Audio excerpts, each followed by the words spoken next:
Bapak Ibu Saudara, saya undang setiap kita bangkit berdiri. Kita mau sama-sama tinggikan nama Tuhan kita yang dahsyat. Haleluya. Sebab hanya ada satu nama yang dahsyat, nama yang berkuasa di bumi juga di surga. Dialah Tuhan kita, Allah yang hidup. Langit adalah tatamu Tuhan, dalam kemuliaan bumi tumpuan kakimu sungguh mengagumkan. Ombak dan lautan menderu bernyanyi bagimu. Mari semua yang bernafas sujud dan menyembah namamu besar, namamu mulia. Engkau Tuhan yang perkasa, kebesaranmu mempesona, ajaib dan mulia. Engkau Raja segala raja, namamu dahsyat di atas segala nama. Haleluya.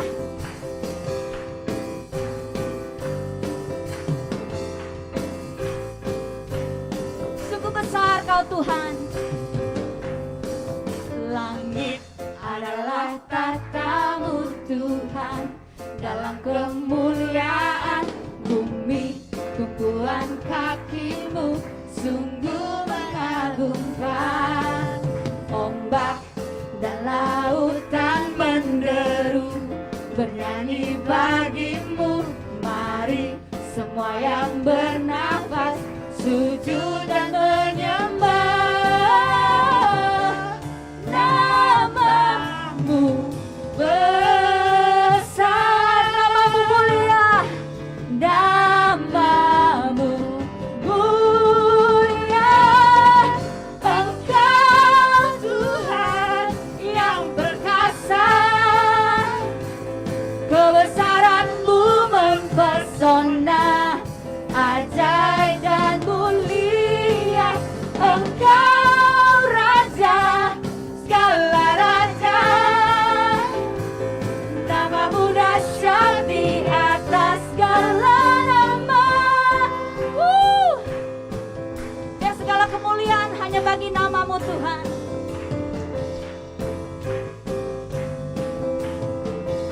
Ini pengakuan kami. Yang perkasa, kebesaranmu Tuhan, kebesaranmu mempesona, ajaib dan mulia. Engkau Raja segala raja, namamu dahsyat di atas segala. Engkau Tuhan yang perkasa, Tuhan, kebesaranmu mempesona, ajaib dan mulia. Engkau Raja segala raja, namamu dahsyat di atas segala nama.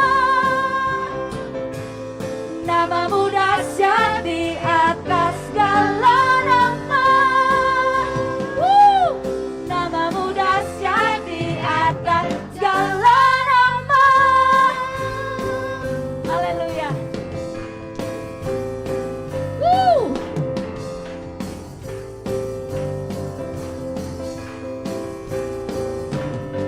Haleluya. Bapak Ibu Saudara boleh kembali duduk dalam hadirat Tuhan.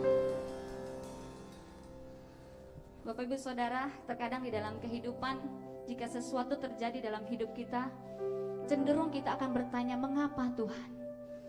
Kenapa Tuhan? Mengapa Tuhan?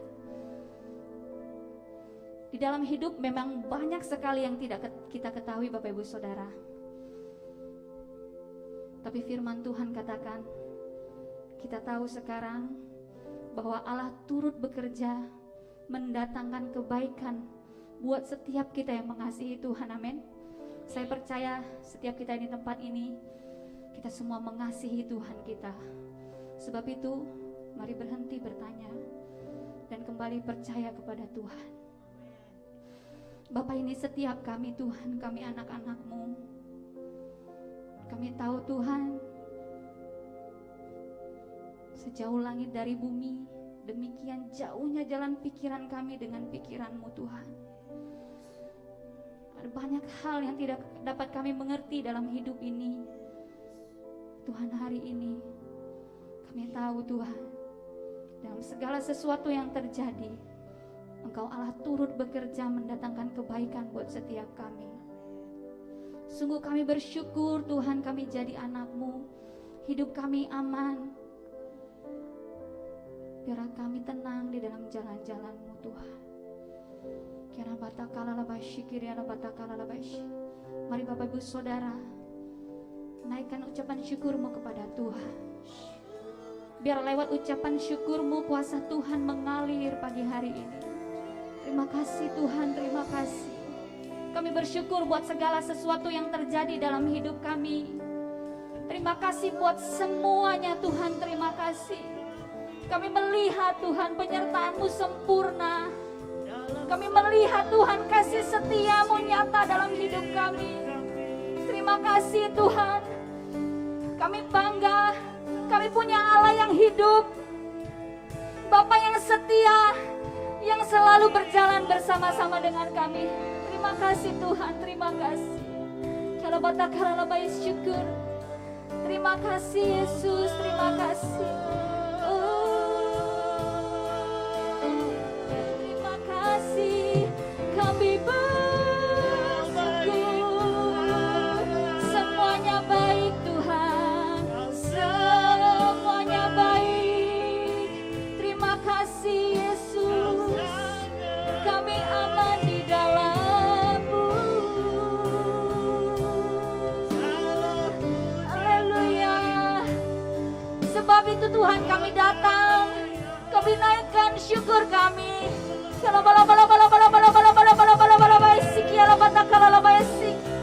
Terima kasih Tuhan, terima kasih.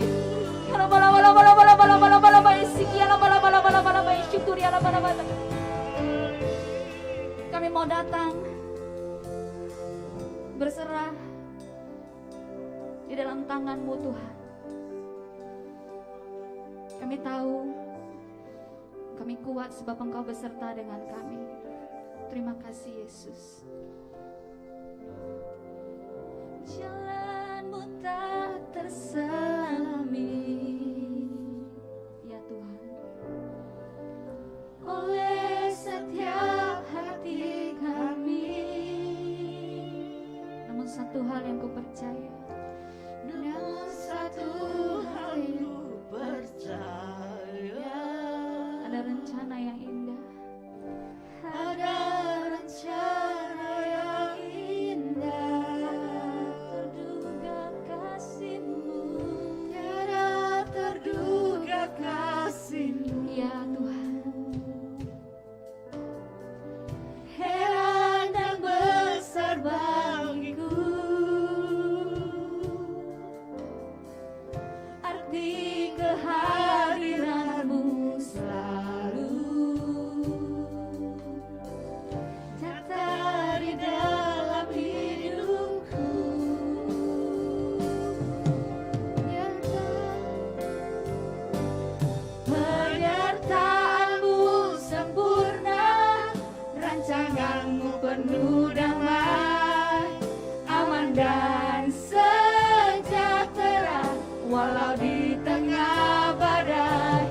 Ingin ku selalu bersama, rasakan keindahan arti kehadiran-Mu Tuhan. Penyertaan-Mu sempurna, rancangan-Mu penuh damai, aman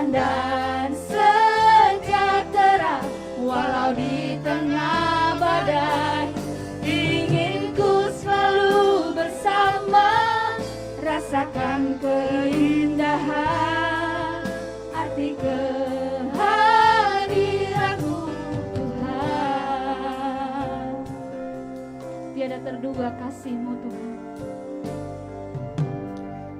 Tiada terduga kasih-Mu,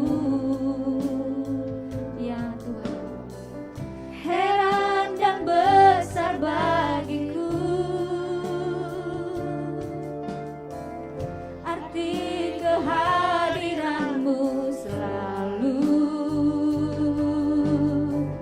nyata di dalam hidupku.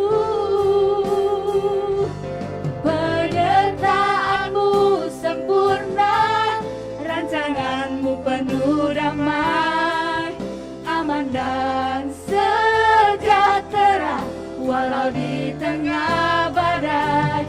Ingin ku selalu bersama, rasakan keindahan arti kehadiran-Mu Tuhan. penyertaan-Mu Tuhan, Penyertaan-Mu sempurna, rancangan-Mu penuh damai, aman dan sejahtera walau di tengah badai. Ingin ku selalu bersama, rasakan keindahan arti kehadiran-Mu Tuhan. Arti kehadiran-Mu Tuhan. Arti kehadiran-Mu Tuhan.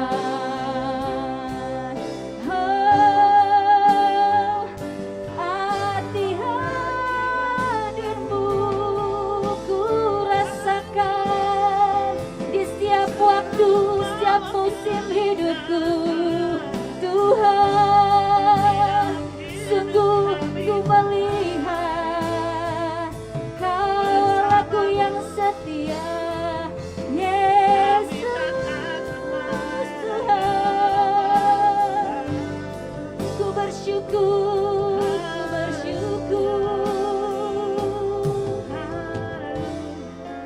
haleluya. Kirana baik syukur ya Rabbah takala labash. Sebab itu kami mau tinggal tenang di dalam cara-Mu Tuhan. Biarlah Roh-Mu yang tinggal di dalam kami menghibur, menguatkan, meneguhkan kami Tuhan. Biar lewat pujian yang kami ucapkan, telinga kami mendengar dan iman kami dikuatkan kembali Tuhan. Biar dengan segenap hati kami datang mencari wajah-Mu Tuhan, menikmati hadir-Mu Tuhan. Sebab kami tahu Tuhan selalu punya cara menolong hidup kami. Kuasa-Mu Tuhan tidak terbatas oleh apapun juga. Terima kasih Tuhan, terima kasih.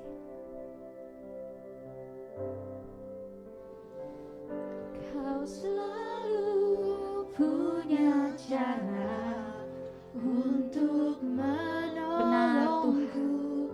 Kau selalu punya cara keajaiban.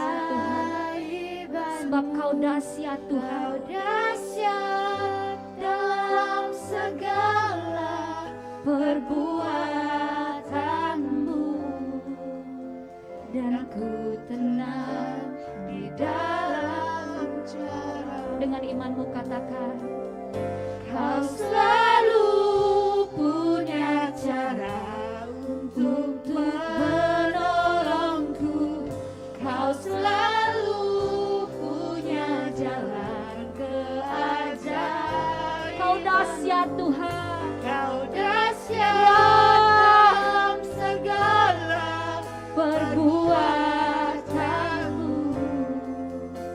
dan ku tenang di dalam cara-Mu.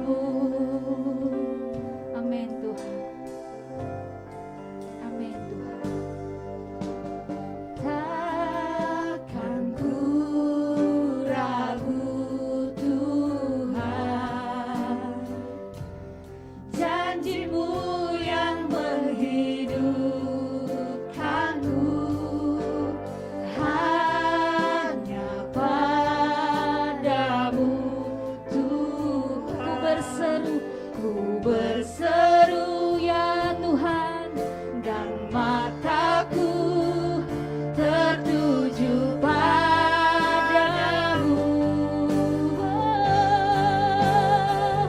Kau selalu punya cara untuk menolongku. Kau selalu punya jalan keajaibanmu. Kau dahsyat dalam segala perbuatanmu, dan ku tenang di dalam cara. Mari sama-sama kita bangkit berdiri Bapak Ibu Saudara.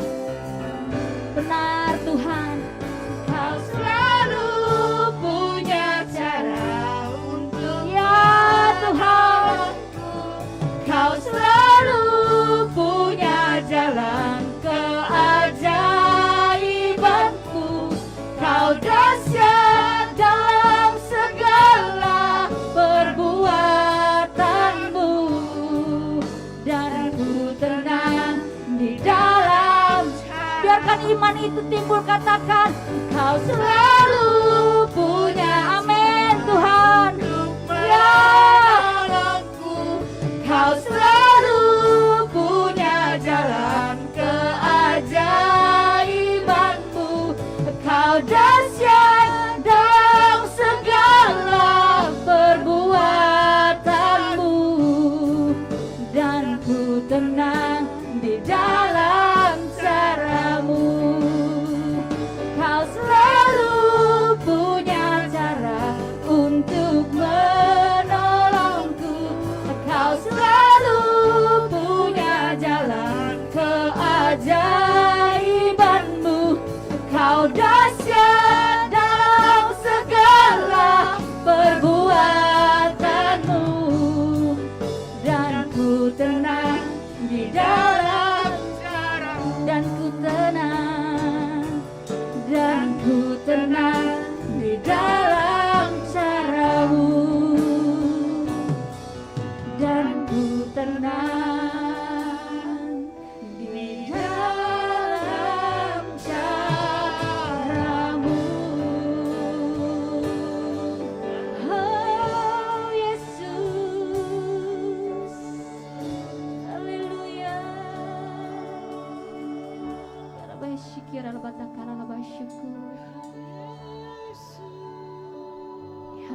Syukur ya labatakala laba syukur ya labalabash. Ya labatakala laba syukur ya labalabalaba syukur ya labatakala labash.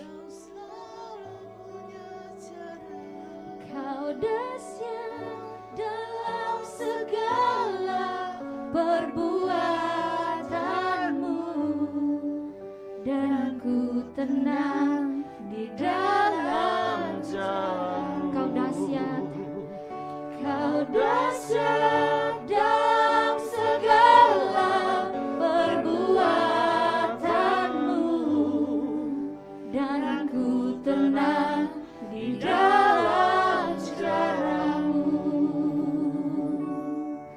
dan ku tenang di dalam caramu.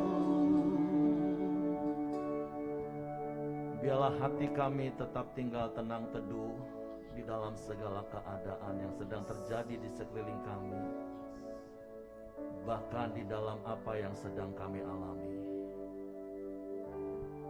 Karena satu hal yang kami percaya, Engkau Tuhan yang kami sembah di dalam nama Yesus. Engkau selalu punya cara untuk menolong kami. Engkau punya jalan yang ajaib, sekalipun terkadang kami sulit untuk memahami. Kami mau percaya dan terus mempercayakan hidup kami kepadamu. Engkau yang berfirman, dalam segala sesuatu Engkau turut bekerja untuk mendatangkan kebaikan bagi kami. Sebab itu pagi hari ini kami bersyukur kepadamu Tuhan.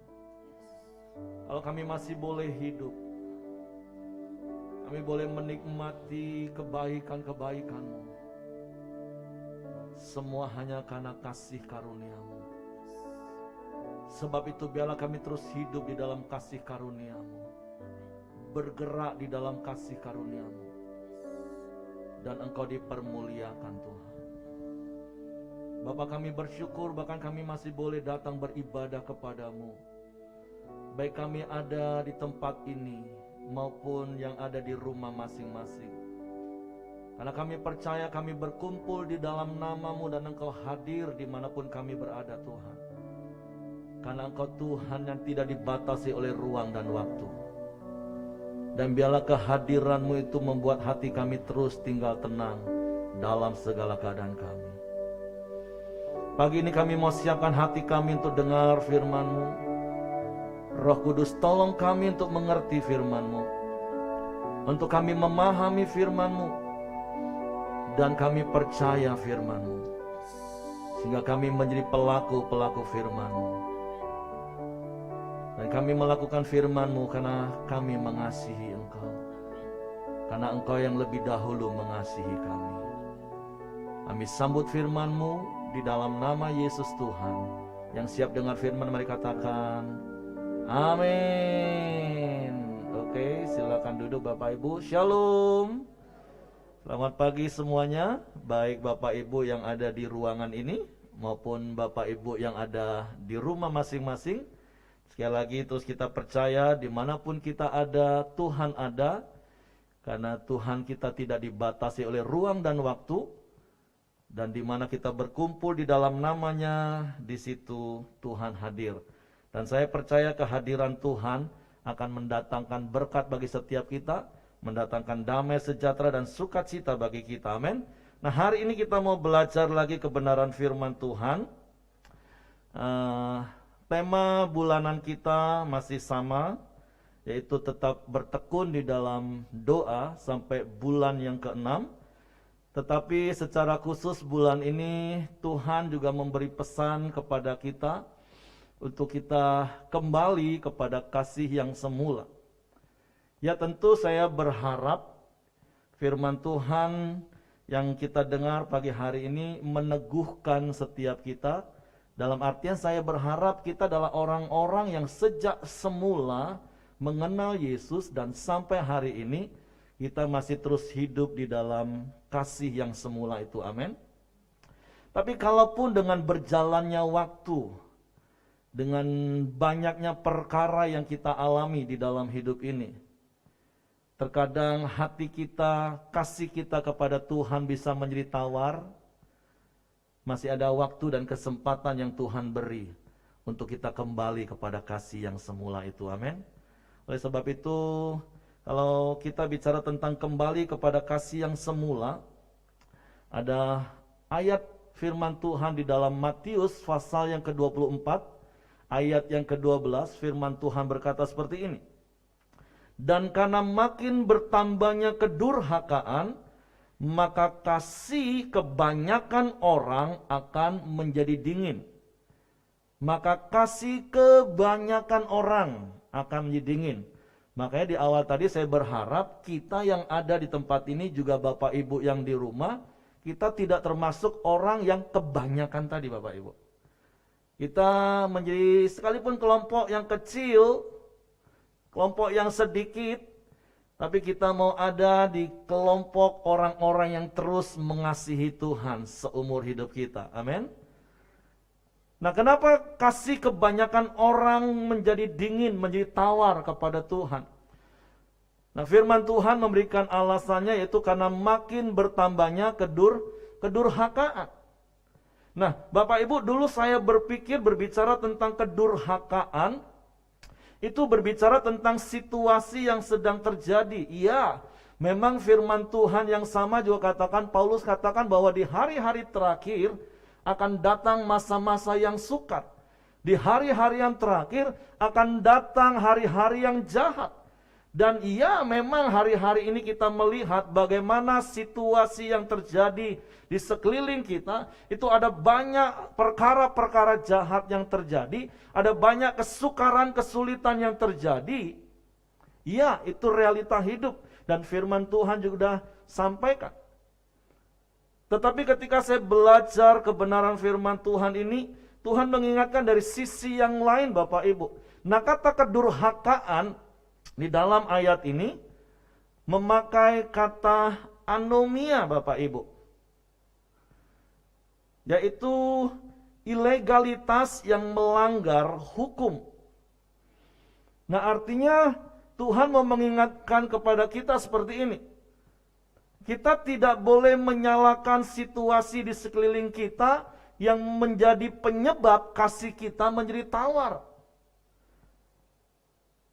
Tapi justru terkadang karena apa yang kita lakukan dalam hidup kita, yaitu melanggar hukum-hukum Tuhan, yang Tuhan sudah tetapkan, itu yang justru membuat kasih kita menjadi tawar. Di dalam perjalanan pelayanan saya, seringkali kami suami istri ketika konseling, keluarga, ada satu kalimat yang sering kami dengar seperti ini. Khususnya banyak para wanita. Pria ada sih 1-2, nggak banyak. Tapi rata-rata wanita yang ngomong, iya Pak, kayaknya hatiku sudah tawar deh terhadap pasanganku.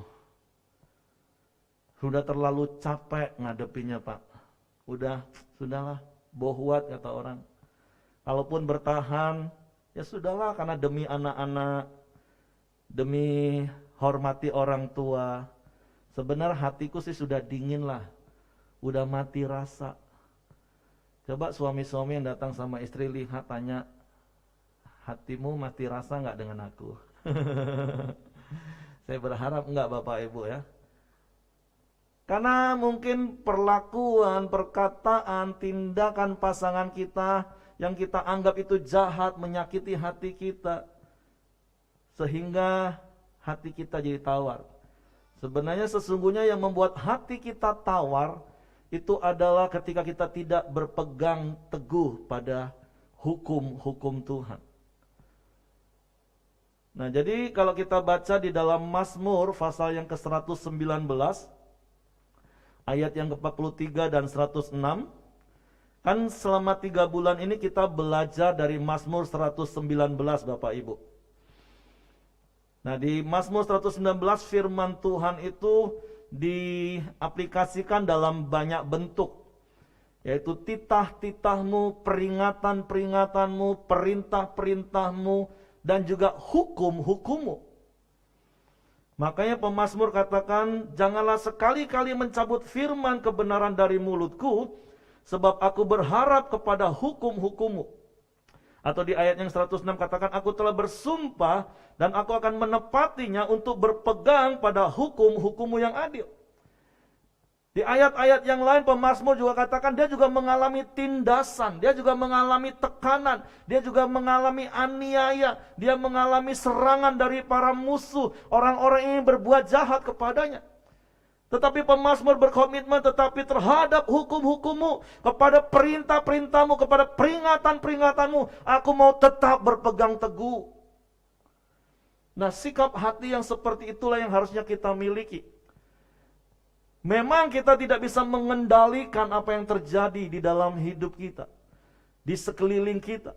Tetapi percayalah kita punya Tuhan yang bisa mengendalikan semua yang terjadi di dalam dunia ini, amin.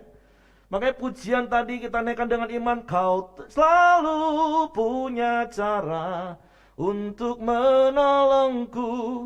Tuhan punya banyak cara untuk menolong kita.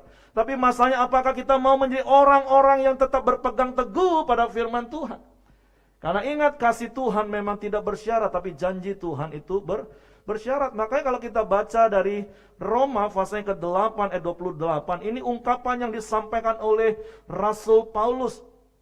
Seorang yang saya percaya dia adalah orang yang benar-benar hidup di dalam kasih karunia Tuhan.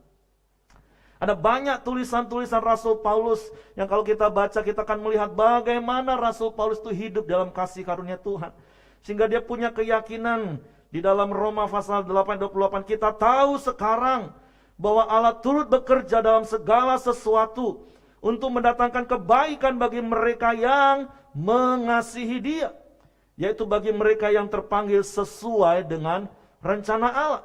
Bahkan kalau kita terus baca sampai ayat yang ke-35, di situ dikatakan, siapakah yang akan memisahkan kita dari kasih Kristus? penindasan atau kesesakan atau penganiayaan atau kelaparan atau ketelanjangan atau bahaya atau pedang. Paulus katakan tidak ada yang dapat memisahkan dia dari kasih Tuhan. Harusnya sikap hati yang sama, itulah yang kita juga miliki. Kalau kita terus hidup di dalam kasih karunia Tuhan, maka kita akan menjadi orang-orang yang tidak akan pernah terpisahkan dari kasih Tuhan. Saya tidak tahu apa yang sedang Bapak Ibu alami hari-hari ini. Apakah situasi itu membuat engkau seakan-akan jauh dari Tuhan? Seperti beberapa hari yang lalu ada yang tanya, Pak, kenapa sih Tuhan itu jauh dari kita? Bapak Ibu harus tahu dan percaya bahwa Tuhan itu tidak pernah jauh dari kita. Dia berjanji, sekali-kali aku tidak akan meninggalkan engkau. Aku sekali-kali tidak akan membiarkan engkau. Allah kita disebut Allah Immanuel, Allah beserta dengan kita. Tetapi justru kenapa kita yang sering kali menjauhkan diri? Dengan cara apa? Dengan tidak lagi melakukan hukum-hukum Tuhan. Tidak lagi melakukan perintah-perintah Tuhan ketika menghadapi situasi yang berat dalam hidup kita. Nah, pertanyaannya mengapa hal itu bisa terjadi, Bapak Ibu? Ketika kita menghadapi masalah persoalan, sekali lagi harusnya kita tetap berpegang pada hukum-hukum Tuhan. Sehingga seperti Paulus berkata, kita juga bisa berkata, nggak ada yang bisa memisahkan aku dari kasih Tuhan. Mau penganiayaan, mau kelaparan, mau pedang sekalipun. Tapi sekali lagi kita mau belajar pagi hari ini. Mengapa ada begitu banyak orang bisa mengalami kasihnya menjadi tawar? Dan sekali lagi seringkali orang mulai menyalahkan keadaan. Tapi saya mau katakan pagi hari ini, hidup ini adalah keputusan. Contoh kecil yang sering saya katakan seperti ini. Kenapa engkau marah? Ketika orang ditanya kenapa engkau marah, jawabannya selalu apa? Karena dia, Pak. Karena keadaan, Pak. Karena dia, Pak. Selalu menyalahkan orang. Dan saya mau katakan, kenapa engkau marah? Karena engkau memutuskan untuk marah. Tapi kalau engkau hidup dalam kasih karunia Tuhan, engkau terus bertekun di dalam firman Tuhan, maka engkau akan tetap memiliki keputusan sesuai dengan firman. Engkau akan tetap melakukan hukum-hukum Tuhan. Dan ketika kita hidup seperti itulah yang membuat kasih kita nggak akan pernah berubah kepada Tuhan. Nah, jadi mengapa hal itu bisa terjadi? Karena ada kegagalan untuk memahami kasih Allah atau anugerah atau kasih karunia yang telah diberikan kepada kita. Nah, apa sih kasih karunia atau anugerah itu, Bapak Ibu? Ini definisi yang bisa saya berikan. Anugerah atau kasih karunia itu adalah sesuatu yang Allah tidak wajib lakukan, tetapi Allah lakukan. Atau sesuatu yang tidak layak kita terima, tapi kenyataannya kita terima. Apa itu, Bapak Ibu? Itulah karya salib. Apa yang Yesus lakukan untuk menebus dosa kita? Itulah kasih karunia. Dan seharusnya kita terus mensyukuri kasih karunia. Seharusnya Tuhan tidak wajib melakukannya. Karena jelas firman Tuhan katakan sebab upah dosa itu adalah maut. Manusia pertama sudah membuat sebuah keputusan dalam hidupnya untuk jatuh dalam dosa. Dan sejak itu semua manusia dilahirkan di dalam dosa. Dan firman Tuhan katakan upah dosa itu maut. Tuhan harus menghormati keputusan Dia. Bahwa upah dosa adalah maut. Itulah keadilan Allah. Itulah kekudusan Tuhan. Tapi di satu sisi Tuhan itu juga Tuhan yang penuh dengan kasih. Makanya bertemulah kasih dan keadilan Tuhan di dalam yang namanya pengorbanan Yesus. Dengan penuh kasih Allah memberikan Yesus bagi kita. Mati menebus dosa kita, menebus hidup kita. Dia menyatakan keadilannya, dia menanggung semua dosa dunia. dosa umat manusia. Seperti Yohanes 1 ayat 29 katakan, lihatlah anak domba Allah yang menanggung dosa seluruh umat manusia, seluruh dunia. Nah, itulah kasih karunia. Coba hari ini Bapak Ibu renungkan sejenak. Saya tidak tahu secara pribadi kapan Bapak Ibu pertama kali membuka hati secara pribadi, mengaku Yesus sebagai Tuhan Juru Selamat di mulut dan percaya dalam hati. Dalam artian waktu itu Bapak Ibu benar-benar faham, aku ini manusia berdosa, dan upah dosa itu adalah maut, binasa. Tapi hari itu engkau dengar firman Tuhan, bahwa ada satu pribadi yang mengasihi engkau, yang mau mati menebus hidupmu. Dan hari itu kita mengalami kasih yang sempurna. Kita menjadi orang yang benar-benar bersuka cita, wow, aku bebas. Dan hari itu kita mulai punya komitmen, Tuhan, apapun yang terjadi, pokoknya aku mau iring Engkau, Tuhan. Karena Engkau mengasihi aku. Sehingga ada lagu yang katakan, mengiring Yesus keputusanku, mengiring Yesus keputusanku. Nah, Bapak Ibu tahu kisah ini, bagaimana satu keluarga diperhadapkan pada pilihan antara mati dan hidup. Dia mau menyangkal Yesus atau mau tetap ikut Yesus. Ketika anaknya dibunuh, suaminya ditanya lagi, kau mau tetap percaya Yesus? Satu persatu keluarganya mulai dibunuh. Tapi selama proses itu berjalan, dia cuma nyanyi lagu ini. Pokoknya itulah keputusanku, mengiring Yesus. Nah, pilihan yang diperhadapkan kepada kita belum sampai sejauh itu, Bapak Ibu. Baru pada perkara-perkara makan minum, kebutuhan, cekcok, berantem, baru hanya hal-hal seperti itu, Bapak Ibu. Bagaimana dengan kasih kita kepada Tuhan? Yuk, come on, hari ini kita ingat lagi bagaimana waktu pertama kali kita mengenal Yesus. Semuanya kita lakukan dengan hati yang murni, tulus. Gak ada hidden agendanya, gak ada agenda-agenda yang tersembunyi. Semua kita lakukan tulus karena mengasihi Tuhan. Karena kita menyadari Tuhan itu sungguh-sungguh mengasihi kita. Nah, kalau kita baca di dalam Efesus pasal 2 ayat 8 katakan, sebab karena kasih karunia kamu diselamatkan oleh iman. Itu bukan hasil usahamu, tapi pemberian Allah. Itu bukan hasil pekerjaanmu. Jangan ada orang yang memegahkan diri. Tetapi sekali lagi saya mau katakan, ada begitu banyak orang yang kasihnya mulai tawar hari-hari ini. Kenapa? Karena kegagalan untuk memahami kasih karunia. Nah, kegagalan untuk memahami kasih karunia itu menimbulkan dua ekstrim, Bapak Ibu. Ekstrim yang pertama itu disebut yang namanya ekstrim legalisme. Yang kedua, liberalisme. Nah, saya berdoa sampai hari ini Tuhan terus menolong saya untuk bisa menjaga hati saya, enggak terjebak kepada dua ekstrim ini, Bapak Ibu.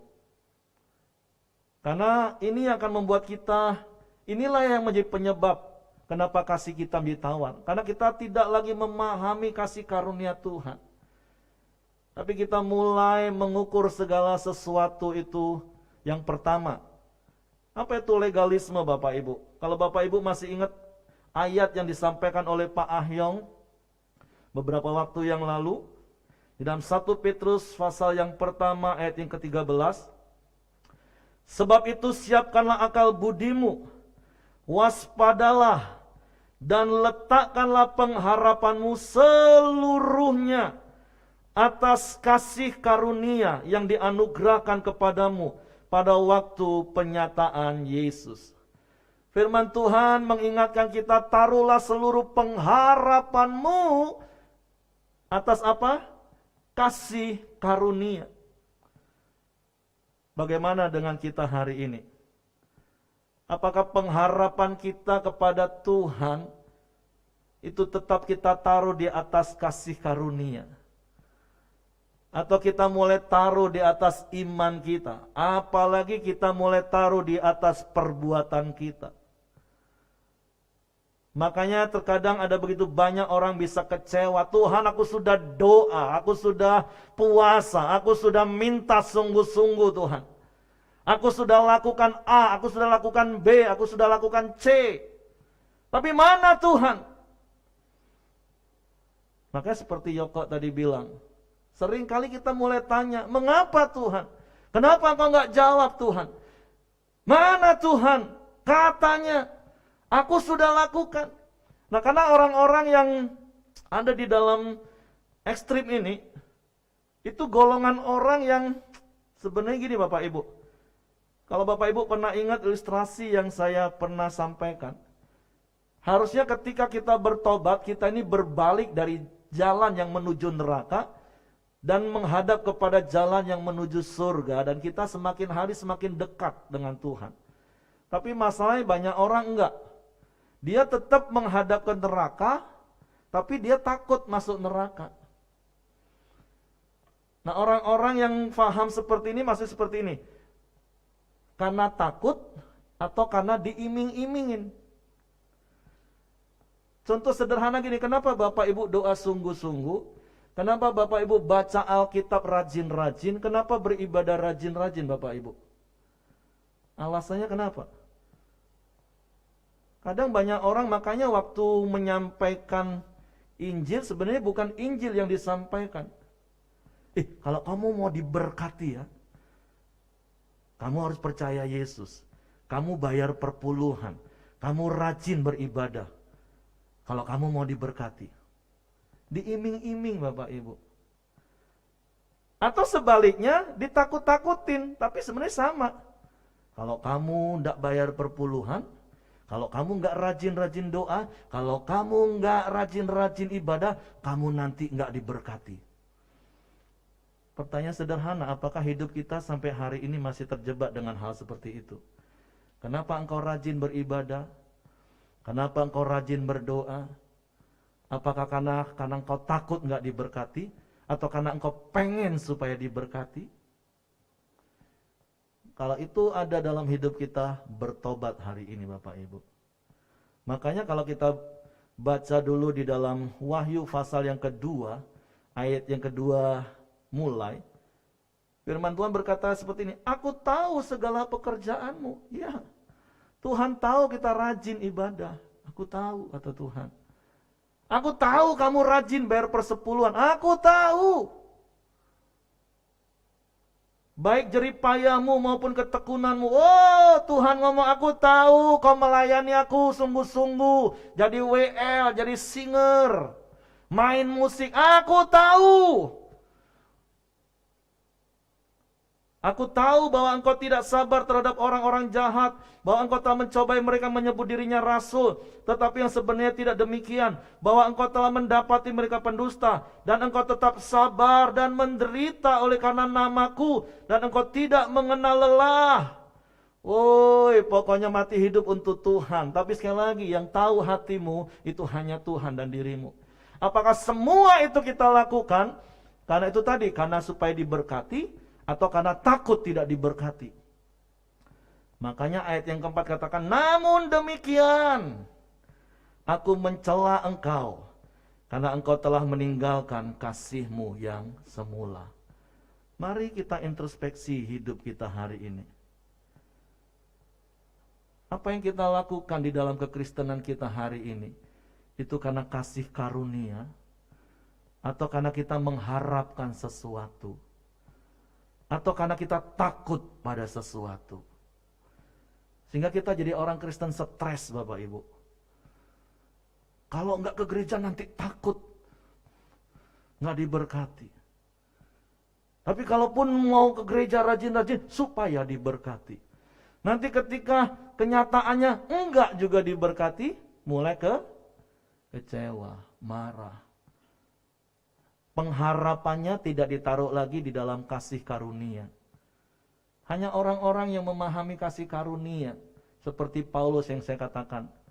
Mereka berkata, nggak ada yang bisa memisahkan kami dari kasih Tuhan. Ada lagu yang sering dinyanyikan orang Kristen, kalau lagi nyanyi lagu itu, wih hebohnya minta ampun. Suka-sukamu Tuhan, wih sambil joget-joget, suka-sukamu Tuhan, heboh banget sambil joget. Bapak Ibu, serius nih, Tuhan boleh suka-suka? Ya memang harusnya Tuhan boleh suka-suka kok dalam hidup kita. Itulah kasih karunia. Baru juga dikasih sakit, sudah tanya, kenapa aku sakit Tuhan? Aku sudah doa sungguh-sungguh Tuhan. Kan sudah balik lagi kan ke faham ini kan.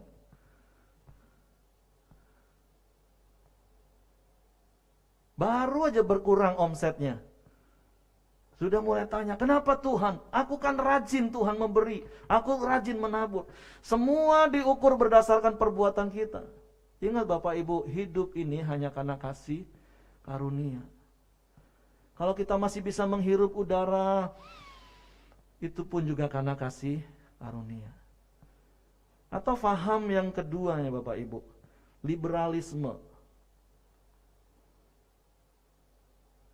Di dalam Roma pasal 6 ayat 1, jika demikian apakah yang hendak kita katakan? Bolehkah kita bertekun dalam dosa supaya semakin bertambah kasih karunia itu? Sekali-kali tidak. Bukankah kita telah mati bagi dosa? Bagaimanakah kita masih dapat hidup di dalamnya? Nah sisi yang lain, ekstrim yang lain katakan, Tuhan kan sudah mati, sudah menebus dosa saya. Hidupnya jadi suka-suka buat dosa. Toh nanti minta ampun, Tuhan ampuni katanya. Ketika dinasehati firman Tuhan, ayo tetap tekun, bertekun. Gak apa-apa lah Pak, cerai Pak. Toh nanti juga minta ampun sama Tuhan. Semua hukum-hukum Tuhan dilanggar. Oh Tuhan kan penuh kasih. Nanti Tuhan ampuni kok. Nah, dua ekstrem ini Bapak Ibu, yang membuat kasih kita menjadi tawar.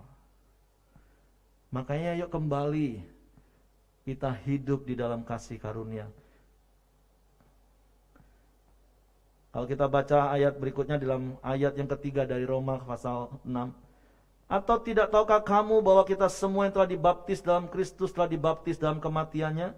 Dengan demikian kita telah dikuburkan bersama-sama dengan Dia oleh baptisan dalam kematian, supaya sama seperti Kristus telah dibangkitkan dari antara orang mati oleh kemuliaan Bapa, demikian juga kita akan hidup dalam hidup yang baru.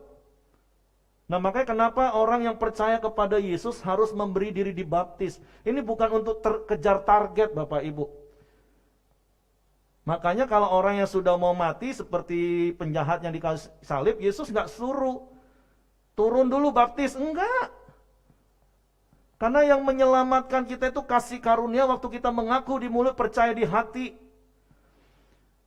Nah baptisan itu, makna baptisan itu yang harusnya kita mengerti.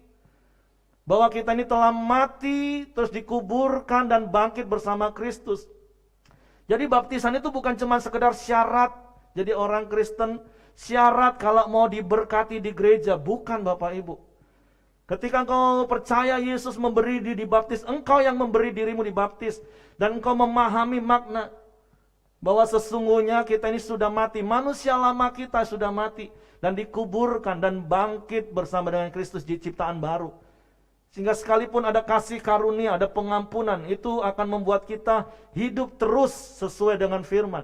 Enggak hidup suka-suka, oh nanti kan Tuhan ampuni. Enggak seperti itu Bapak Ibu.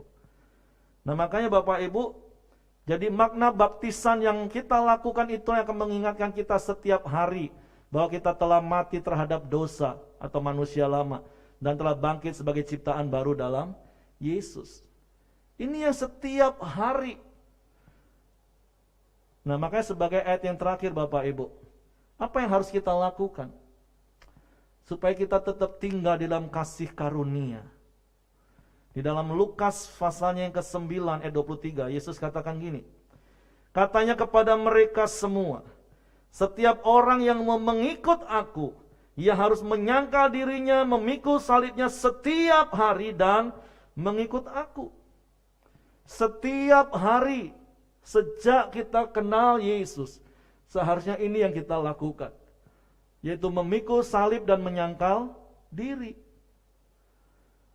Memikul salib itu bukan berarti tentang menderita, Bapak Ibu.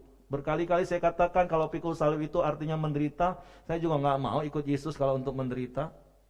Karena sampai hari ini saya percaya seperti Paulus katakan, ya mungkin ada penderitaan, tapi segala perkara dapat aku tanggung di dalam Dia yang memberi kekuatan kepadaku, kata firman Tuhan. Dan itu yang kami praktek sampai hari ini. Memikul salib itu artinya selalu mengingat karya salib. Makna baptisan tadi. Setiap hari kita harus bersyukur, Tuhan, terima kasih. Engkau sudah menebus hidupku. Bukan karena perbuatanku, tapi semua hanya karena kasih karunia-Mu. Apakah setiap hari sampai hari ini kau masih bersyukur buat karya salib? Atau kau sudah mulai mengukur hidupmu bukan lagi dengan karya salib, tapi dengan apa yang sudah engkau buat untuk Tuhan? Come on, pagi hari ini kembali kepada kasih yang semula. Setiap hari untuk ingat karya salib. Nah, yang kedua yang harus kita lakukan setiap hari itu menyangkal diri, yaitu melawan dakwaan iblis. Di dalam Wahyu pasal 12 ayat 10 dikatakan bahwa iblis itu mendakwa kita siang malam. Tapi gimana caranya untuk kita bisa menyangkal diri, menyangkal dakwaan iblis itu? Bertekun dalam firman. Tetap berpegang pada hukum-hukum Tuhan. Tetap melakukan firman Tuhan apapun yang sedang terjadi. Contoh sederhananya Bapak Ibu, mungkin iblis bisa mendakwa kita, lu penipu, nggak usah diajak ribut berantem. Iblis mah nggak usah nggak usah cuekin aja lah, maksud saya. Udah nggak usah dipusingin. Memang kerjaan dia tiap hari mendakwa kita. Tapi gimana caranya supaya kita menyangkal diri? Kalau iblis ngomong, lu penipu. Gimana caranya?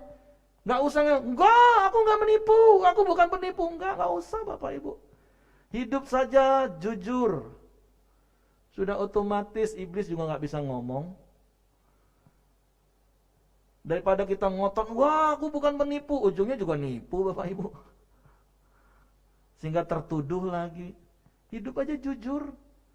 Karena firman Tuhan yang mengajar kita untuk jujur apa adanya, terbuka apa adanya. Kita menyangkal bahwa kita bukan pemarah. Enggak, aku enggak pemarah. Enggak usah capek-capek ngelawan iblis. Sama seperti yang pernah saya kasih contoh. Kadang kita lagi doa, penyembahan, iblis bisa tawarkan pikiran-pikiran kotor, pikiran jahat. Kalau dulu kan sibuk ditengking-tengking, dalam nama Yesus, dalam nama Yesus, dalam nama Yesus. Enggak pergi-pergi Pak. Enggak pergi-pergi, pikiran itu muter-muter di sini. Datang aja pada salib, Tuhan, ampuni Tuhan. Kuduskan hatiku, kuduskan pikiranku. Gimana supaya kita bisa menyangkal diri bahwa kita enggak pemarah? Ya jadilah orang sabar. Bukankah firman Tuhan katakan kasih itu sabar. Mau keadaan sekelilingmu membuat engkau marah sepertinya, gak usah capek, sabar aja. Terus apalagi? Menyangka bahwa kita bukan pendendam. Enggak, aku bukan pendendam. Sederhana, buktikan saja bahwa engkau bukan pendendam. Orang yang mengampuni. Selesai. Atau menyangka bahwa kita bukan orang pelit. Ya jadilah orang murah hati. Bukankah Bapak kita juga Bapak yang murah hati? Jadi hiduplah bertekun dalam firman Bapak Ibu. Sehingga iblis boleh mendakwa kita apapun, terserah. Sampai bibir dia dower, sampai dia capek. Masalahnya dia gak pernah capek tuh Bapak Ibu. Dia selalu mengintimidasi kita seperti singa yang mengaum-ngaum setiap hari. Mencari kapan kita lemah. Gak usah dipusingin, cuekin aja dia. Ngomong kanan kiri, cuekin aja dia. Lebih baik kita fokus pada kasih karunia. Kita bertekun dalam firman. Ingat setiap hari bahwa hidupku ini telah ditebus. Amin. Jadi kembali kepada kasih karunia, yaitu kembali terus setiap hari pikul salib dan sangkal diri. Oke, saya undang pemain musik sebelum kita nyanyi dan menutup pertemuan ibadah kita.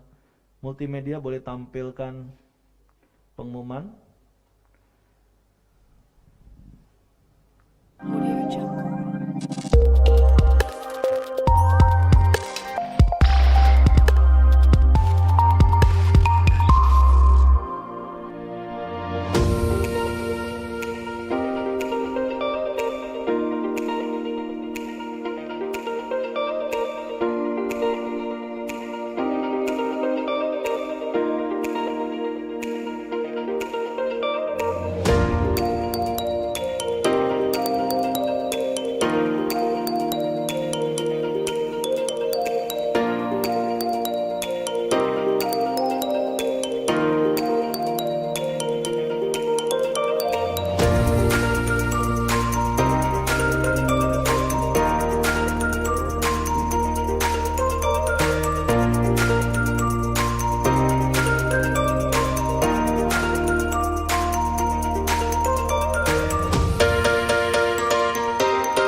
Oke, saya undang kita semua bangkit berdiri.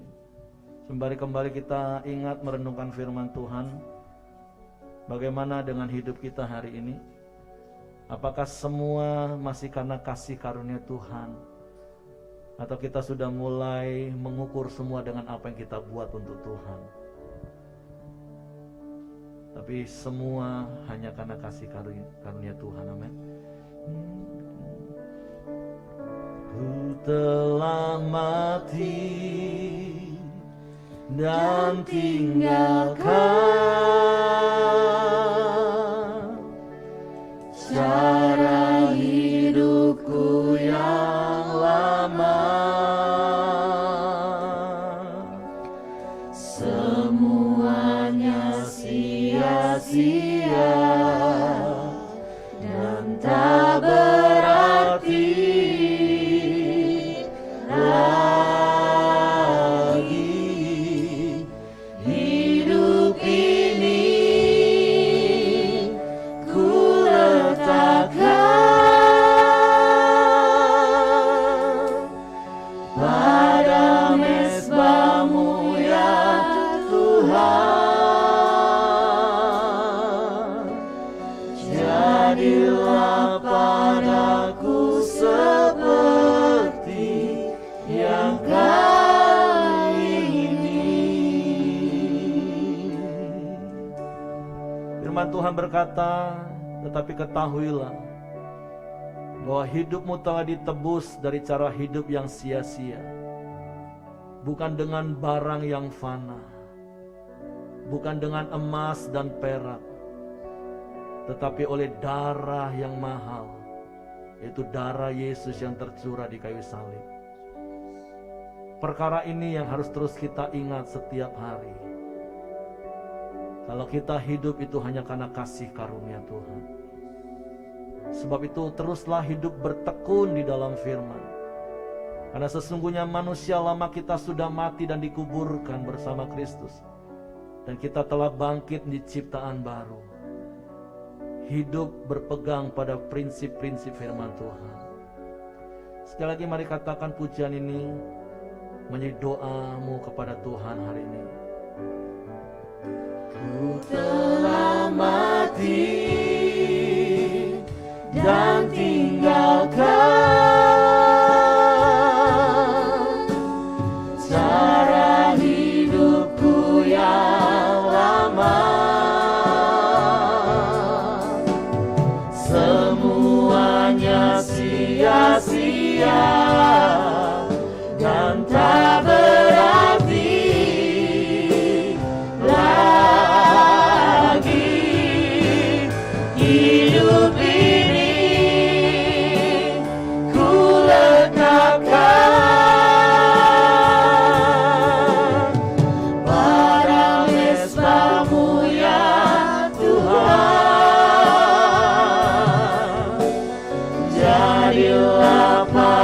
padaku seperti yang Kau ingini. Jadilah padaku seperti yang Kau ingini.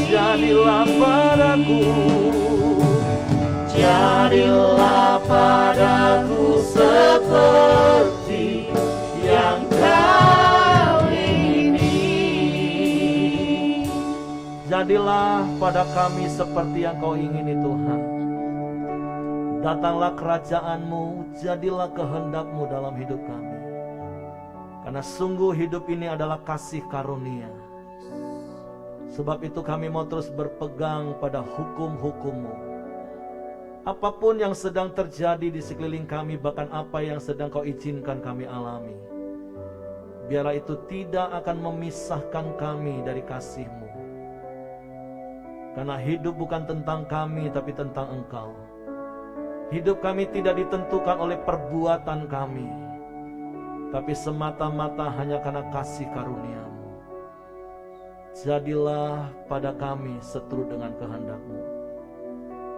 Bapa, kami bersyukur buat pagi hari ini, biarlah kebenaran firman-Mu mengingatkan kami untuk setiap hari kami memikul salib dan menyangkal diri sampai seumur hidup kami. Bapak, terima kasih, sebentar kami akan berpisah satu dengan yang lain, pulang ke rumah kami masing-masing dan beraktivitas. Bapakku berdoa biarlah kasih karunia-Mu itu berlimpah-limpah dalam hidup kami, dan kami terus hidup di dalam kasih karunia-Mu. Karena kasih karunia-Mu lah yang memampukan kami untuk melakukan firman-Mu. Kasih karunia-Mu lah yang memampukan kami untuk terus mengasihi Engkau, Tuhan, bukan karena kekuatan kami. Tuhan, kami bersyukur, biarlah sepanjang minggu ke depan pemeliharaan-Mu yang sempurna, perlindungan-Mu Engkau nyatakan, bukan karena apa yang kami buat, tetapi semata-mata karena kasih karunia-Mu dalam hidup kami. Sebab itu pulanglah dan terimalah berkat yang besar yang diucapkan di dalam nama Bapa, Anak, dan Roh Kudus, yaitu di dalam nama Tuhan Yesus Kristus. Di dalam nama Yesus. Haleluya. Amin. Selamat pagi, selamat hari Minggu. Tuhan memberkati.